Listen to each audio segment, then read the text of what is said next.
এক গ্রামে টাপুর আর টপুর নামে দুই বোন বাস করত। তাদের বাবা মা অনেক আগে মারা গেছে।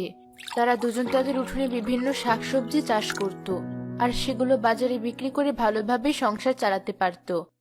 একদিন তারা হাটে সবজি বিক্রি করে বাড়ির পথে ফিরছিল। আজ অনেক রোজগার হয়েছে টুপুর।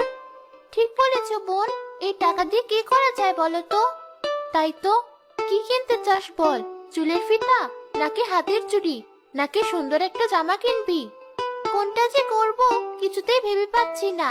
আরে বোন, দেখো দেখো, ওই পাখির দোকানে কি সুন্দর একটা নীল রঙের টিয়া পাখি।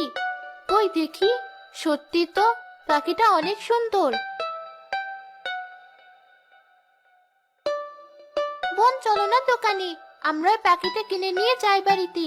আমরা পাখিটা পুষি, এটা খুব ভালো হবে। আমাদের একটা নতুন বন্ধু হবে। আমরা বরং পাখিটা কিনে ফেলি।